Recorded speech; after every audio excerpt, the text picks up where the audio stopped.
Muito obrigado, Sr. Presidente da Câmara Municipal de Coimbra, Sr. Vice-Presidente das Infraestruturas Pessoal, Sr. Presidente da Assembleia Municipal, Sr. Arquiteto Rui Bosquet, Sra. Vereadora, já está ali o Engenheiro João Marrana, Sr. Presidente do Conselho de Administração da MET de Mondego, restantes convidados e convidadas e pessoas presentes.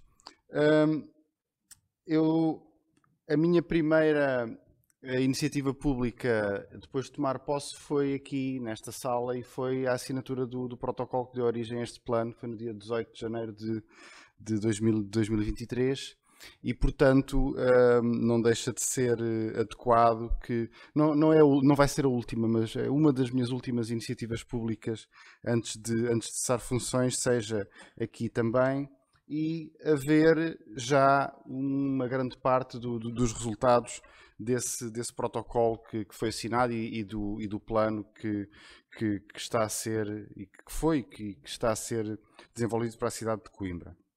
O senhor Presidente, na sua intervenção inicial, falava e mencionava, pronto, e assim facilita-me também poder dizer isso sem ofender ninguém, o certo espírito de decadência que se vive na cidade de Coimbra já há algumas décadas, e que eu não sendo de Coimbra e sendo apenas um visitante de Coimbra ocasional, sinto até mais quando falo com pessoas de Coimbra do que eu próprio quando cá venho. Mas eu quando falo com pessoas, com colegas que trabalham e trabalharam comigo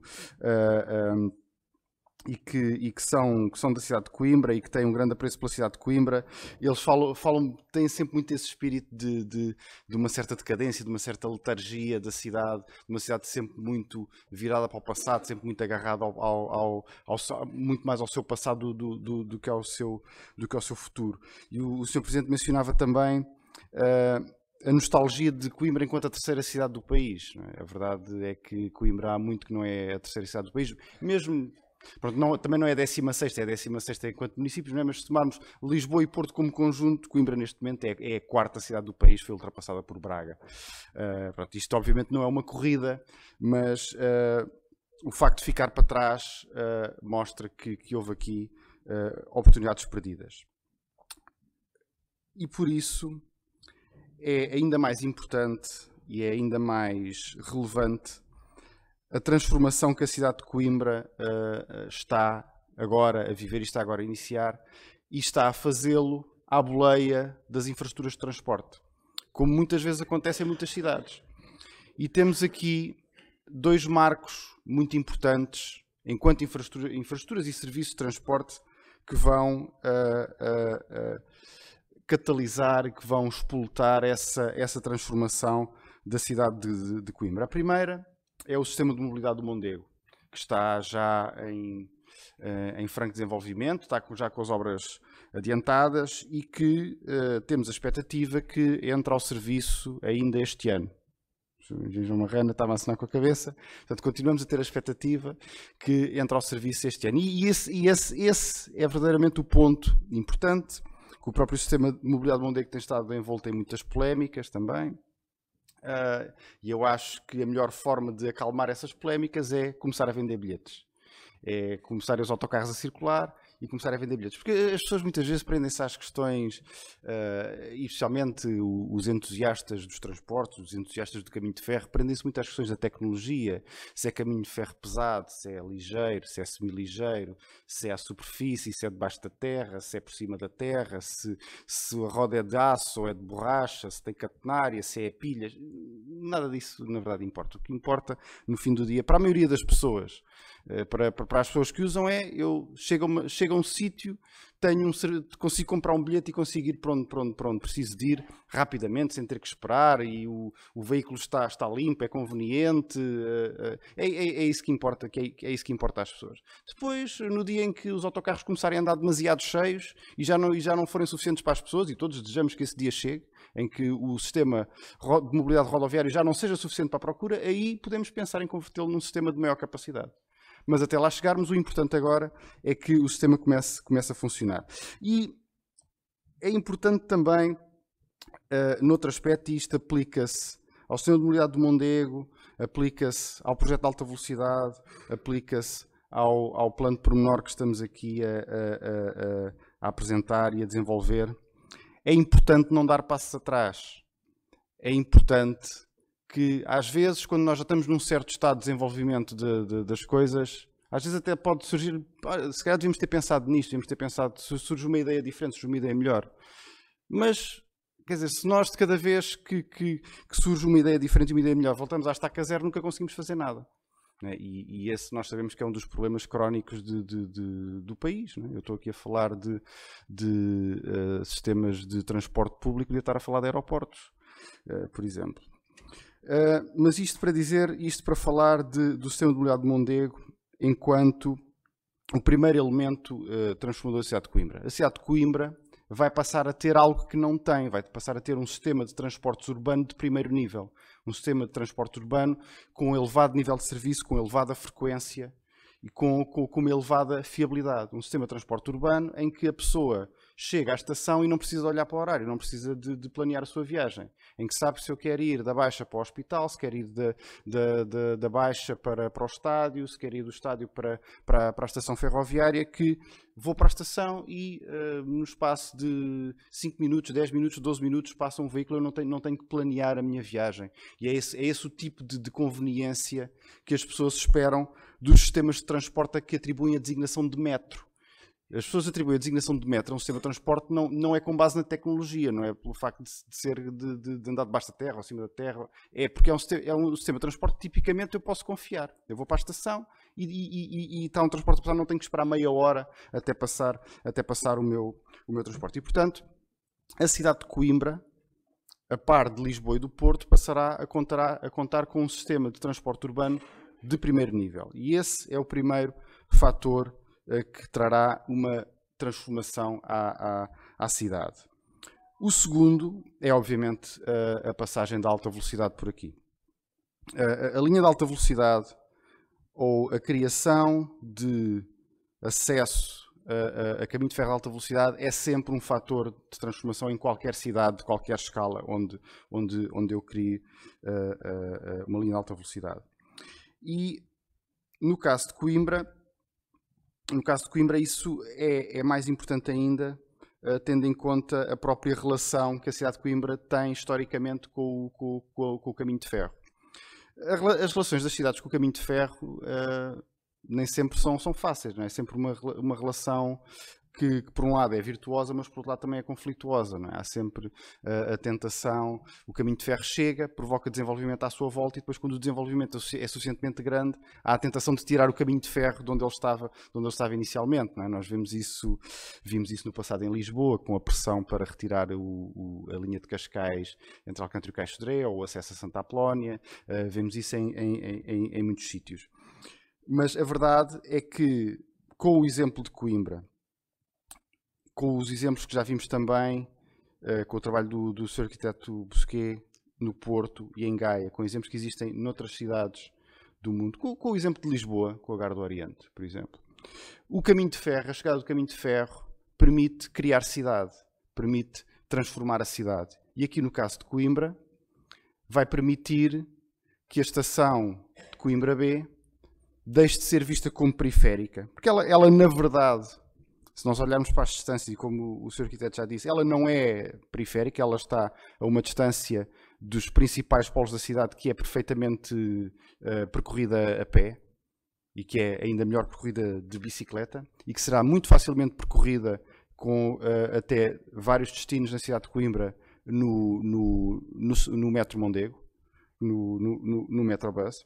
E, portanto, a localização da atual estação Coimbra B é uma localização eminentemente de uma estação central. Porque se nós pensarmos, por exemplo, em Lisboa, qual é que é a estação central de Lisboa? Há uma estação em Lisboa que tem a designação de estação central. Eu não sei se sabem qual é, mas ninguém pensa nela como estação central. É a estação do Rossio. Se for a estação do Rossio, lá por cima dos arcos de transporte está escrito estação central. Mas a maior parte das pessoas pensa talvez na Gar do Oriente como a estação central de Lisboa. Eu argumentaria que a estação mais central de Lisboa é a estação de Entrecampos. A verdade é que a estação central depende para onde é que eu vou. Depende para que sítios da cidade é que eu vou. E dependendo da dimensão das cidades, elas conseguem construir diferentes relações com o caminho de ferro.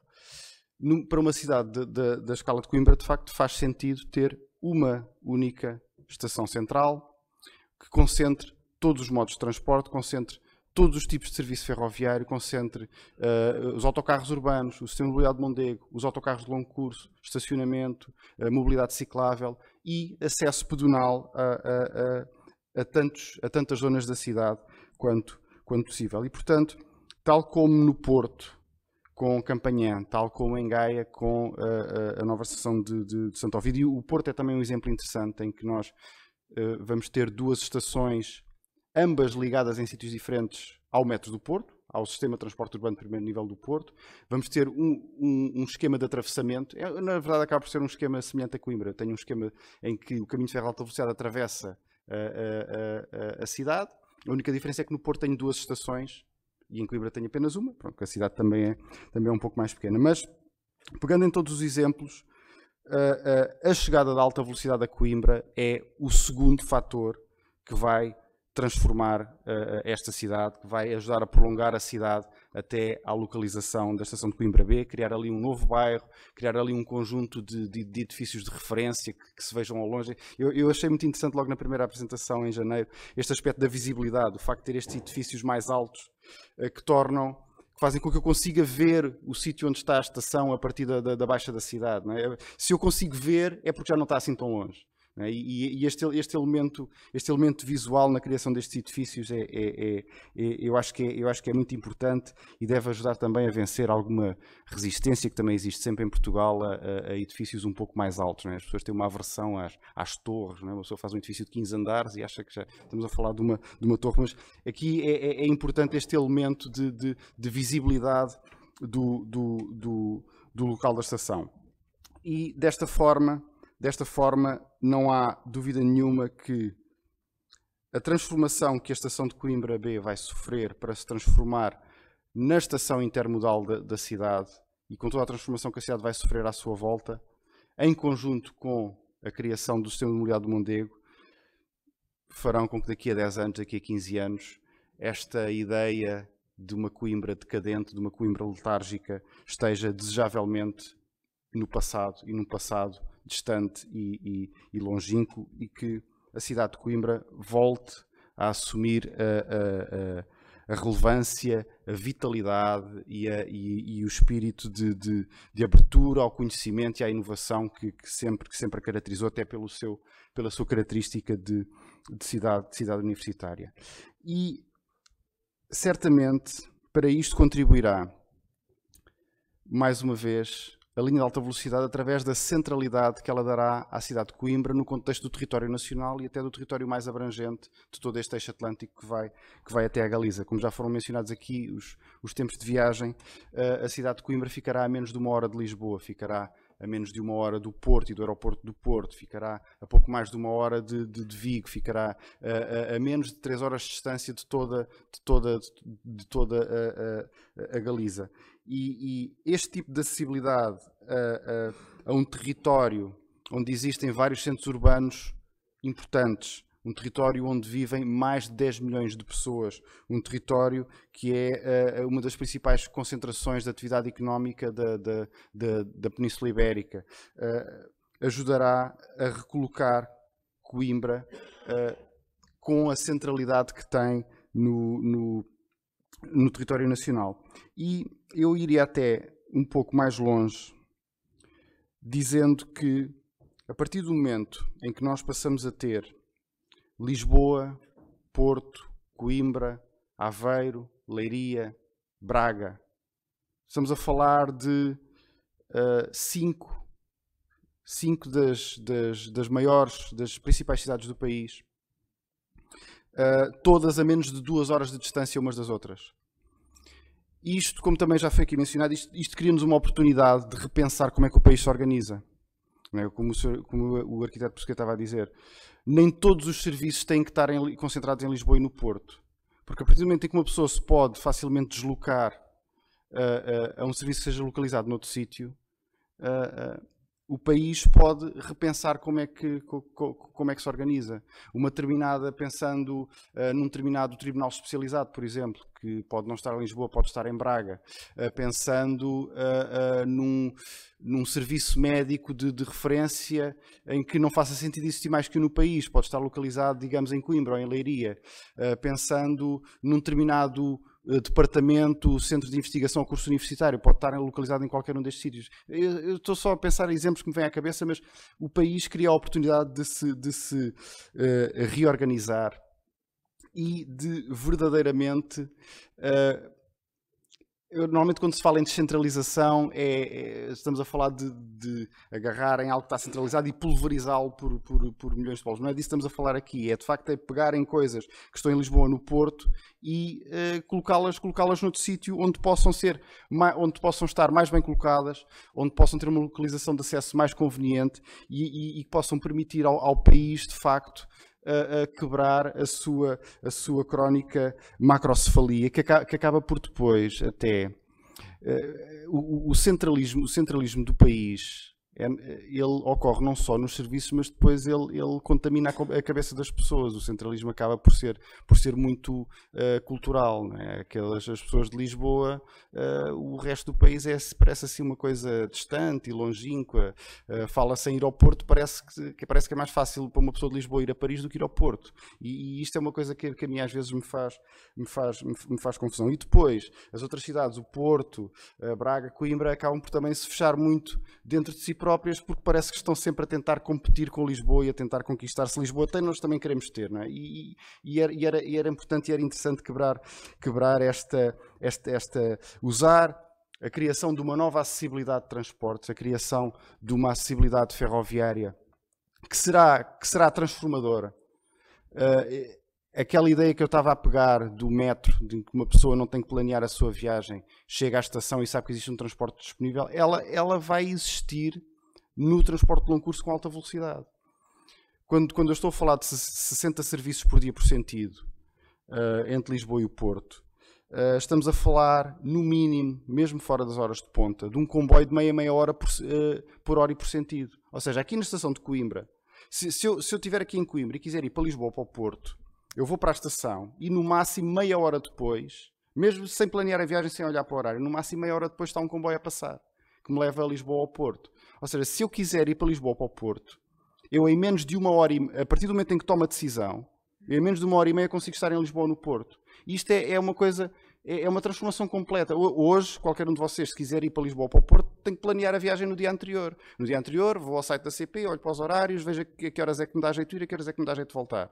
E depois, se por acaso quer voltar às 4 da tarde, não há comboio a essa hora porque há poucos comboios. Estamos a falar de um paradigma completamente diferente. Eu, a seguir o almoço, decido que quero ir a Lisboa, vou a Lisboa e regresso antes do jantar. Isto passa a ser possível. E, portanto, nós às vezes temos muito hábito de falar em centenas de milhões de euros, em quilómetros de pontes, quilómetros de túneis, quilómetros de via férrea construída em aço e betão, mas aquilo que realmente faz a diferença é como é que as pessoas se vão relacionar e como é que as pessoas vão utilizar este serviço, e isso é aquilo que será verdadeiramente transformador. E é por essa razão que eu não tenho nenhuma hesitação, e nunca tive nenhuma hesitação, eu já o disse em vários sítios e volto a dizê-lo aqui. A linha de alta velocidade de Porto-Lisboa é o projeto de infraestruturas mais importante que o país tem para fazer. Eu ia dizer nesta década, mas eu vou repetir a formulação que tenho usado, é o projeto de infraestruturas mais importante da primeira metade do século XXI em Portugal. Não há outro. Eu podia, até em jeito de balanço, estar aqui a elencar as outras obras, coisas que fizemos aqui, mas face a esta... as outras são coisas incrementais que são importantes, mas que não têm nem de longe nem de perto a importância que esta tem como elemento transformador da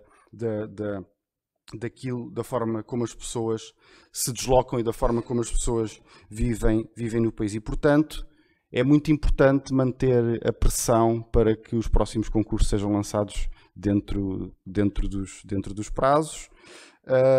E para que o compromisso político com este projeto se mantenha inabalável, porque qualquer atraso, qualquer passo atrás terá um preço muito elevado para o país.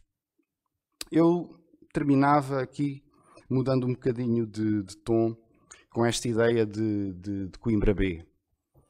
Portugal é uma coisa que eu não conheço em mais sítio nenhum do mundo, que é esta coisa de dar letras às estações. Coimbra A, Coimbra B, Barreiro A. É uma coisa que não tem nenhum sentido. Há sítios onde as estações têm a designação do sítio para onde vão os comboios. Né? Por exemplo, em Paris temos a Gare du Nord, a Gare de l'Est. Em Barcelona temos a Station de França. Há estações que têm o nome do local onde se localizam nas cidades. Temos Puerta da Tocha em Madrid, temos Campanhã no Porto, temos Santa Apolónia em Lisboa. Há estações que têm o nome de batalhas importantes, a Gare d'Austerlitz em Paris, a estação de Waterloo em Londres. Há estações que têm nomes de pessoas. Há uma história engraçada. O atual presidente dos Estados Unidos, quando era senador, ele é do estado do Delaware, da cidade de Wilmington, e ele usava diariamente o comboio para se deslocar de Wilmington para Washington, que é uma viagem de talvez 2 horas para cada lado, não é uma viagem pequena. E ele ganhou a alcunha de Amtrak Joe. Amtrak é o nome do operador americano de caminho de ferro, portanto ele tem a alcunha de Amtrak Joe e é conhecido por gostar de comboios e já conhecia os revisores, e durante a sua campanha eleitoral algumas das pessoas que viajavam com ele no comboio até apareceram na campanha e discursaram. E a estação em Wilmington, onde ele apanhava diariamente o comboio, tem hoje o nome dele, chama-se Joseph R. Biden Station. E portanto, eu deixava aqui o desafio para nós, em Portugal, que Coimbra inaugurasse uma tradição que nós não temos, mas que podíamos passar a ter, de dar nomes às estações. E, portanto, olhando para o mundo, olhando para estes exemplos que eu dei e para outros que eventualmente existem, inspirarem-se naquilo que se faz por esse mundo fora, a dar nomes às estações, para que, quando nós, definitivamente e desejavelmente, deixarmos cair o B da estação de Coimbra, não é? E acabar com esta coisa do Coimbra B. A Coimbra B parece que pronto, é uma coisa secundária. Escolher um nome para a estação de Coimbra. Eu sei que já tem uma designação de estação central intermodal, que é uma coisa que é muito usada na Alemanha, não é? Na Alemanha é Hauptbahnhof, é a estação central. Todas as cidades têm a sua Hauptbahnhof. Mas esta designação que não impede que a estação, que se dê à estação um nome que tenha um significado para as pessoas de Coimbra, desejavelmente, não é? E que será mais uma forma das pessoas poderem ligar-se a esta nova estação, que será um elemento de transformação desta cidade. Muito obrigado.